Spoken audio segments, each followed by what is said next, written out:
Hello everyone, welcome to this video, and in this video we are going to look about the attributes of the properties. So you see, in Objective-C we used to write an property in a different way while comparing to the shift, and shift has in some of the emerging things, but in Objective-C we see little difference comparing to the shift. We are going to look about this in this video. So you see, here is the real-time examples of the property and how it is declared. So it has been comes with an keywords called property and what kind of type it is, and what is going to do, whether it is read or write, and what is the assigned property, and whether it is a string or int or something else, and the name of the property. This is the things which we use to declare an property in Objective-C. But usually you don't see like this in a case of the real time.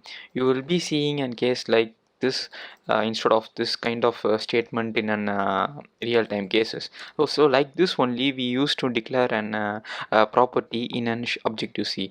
Yeah, in that there are many kind of attributes which is presented inside this particular one line. Let's dig up on this and let's see what is it's happening and what are the different types of attribute it has one by one. So for that I have just created an diagrammatical representation for it. Let's see what it's there. Okay, so you see, like we have an attributes of the property which is usually declared in this way. So at property atomic read write strong nesting of the name. So I am just considering this particular example and let me walk through what and all it's happening over there. And also let me explain you one each and every keywords what it's going to do and how it's we are using in it.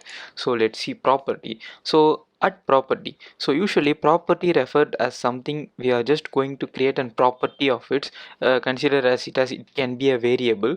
So property tends to be a variable. Next, coming to the atomic. So atomic, it usually refers to the threading attribute. So it's going to do some threading attributes, so that's why we declare as an atomic. So there are two types of threading attributes are available. One is atomic and another one is non-atomic. So let's see what it is. So atomic is the one which is a default value which is assigned by the Objective-C. So in atomic it is thread safe, but in non-atomic it is not thread safe. When we have to go for atomic, when we have to go for non-atomic. So let's consider this case. So consider you have created a property in an atomic state. So as I told you before, by default a compiler will create a state in an atomic state only. So you are passing some 3 to 4 kind of threads and making this particular assigning and values to this particular property in a different thread. At that time you will be for sure you will be get an output from the result from the property, whether it is a value which you have assigned, but it is sure that you will be getting some properties. But in non-atomic, if you go for a different thread safe, and it is not actually a thread safe, if you go for a different thread, at the time you don't get a value of the things which you are exactly looking for. So atomic it's going to run in an sequential manner, but non-atomic it's going to run in a parallel state. And also most important is like non-atomic is somewhat faster while comparing to the atomic, but atomic is definitely it's going to be returning some value, but non-atomic it may or it may not be written some value. So that's the difference between atomic and non-atomic, and usually it's contributed in an terms called threading attributes. Next, going to the other attribute which is read write. So usually you don't see this read write statement in an a real time of declaring a property, but it is very useful. In you see the people who are using in a latest language like shift and all, we will be having an var and let property. The var is used to determine whether the variable can be changed or cannot changed, and let property is tells you like you cannot change the property values. So that's the difference between var and let.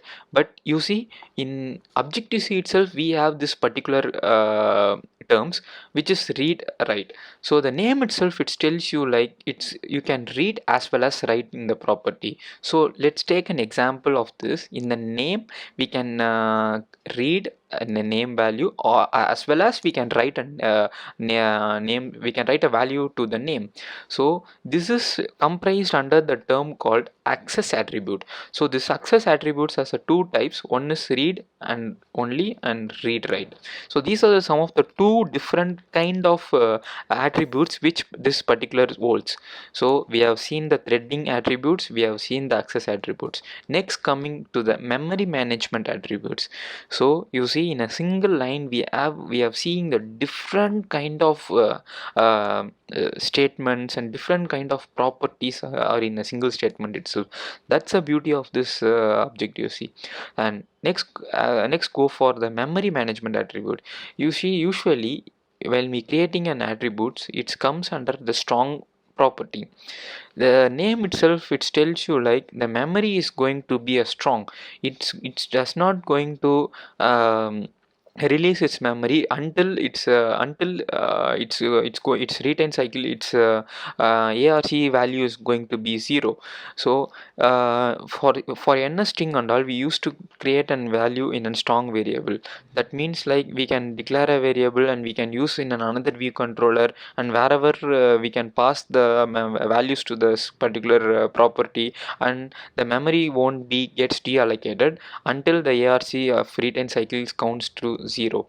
So coming to the weak. So weak is a one which we used to declare like whenever we having in real cases like what delegates and all, delegate in delegates and all, usually retain cycle will gets happen. So at that time reference won't be deallocated, and that particular deallocation will not be occur at all. So at that time we have to use weak for that. And if you specify weak means when we use for the delegates and all, so the memory will get deallocated automatically because it's a weak variable and we can get utilized of that. And next, coming to the assign property. So the assign is used to tells like in some cases we have an int char float and all. So at that time coming to the NS string and assign, we have an properties like int char float and all. At the time we need to use assign. For that purpose only assign is there. And the copy is something like when we need to make this particular variable as a mutable state, mutable things. At that time we can make the copy of this, and whatever value which is changing in its parent property, which won't get affixed to this particular property. So at that time we can specify the variable attributes as an copy, so that the memory will be in a copy to the another memory. So this particular copied memory won't get changed. You can get over there and we can work around on that. And next, coming to the unsafe unretained one. So the unsafe unretained one is similar to the weak variable, but in CocoaPods and all, you don't see a weak variable, because at the time maintaining the variables weak is very difficult. So that at the time we use an unsafe unretained. That's the purpose of unsafe unretained. And getter and setter is used to do customize the name, specifying the custom name for the getter and setter. For that purpose, this getter and setter is using. If you want a custom name for getter, you can go for a getter. If you want a custom name for setter, you can go for the setter. And usually getter is used to get the value and setter is used to giving inputs to the particular property. So that's a combination of this memory management attributes. And comparing to all about two attributes, this particular attributes plays a major role, because it's only going to maintain an memory retains. And usually Objective-C as an by default it is not having ARC, but based upon this particular attributes only, it's going to work around with the property which we used to do. And next, coming to the like this way we can go for declaring a property. So these are some of the general terms which I explained it to you in an attributes of the property. If you like this video, please hit the like button and subscribe for more video. And thank you so much for watching this video. Bye bye.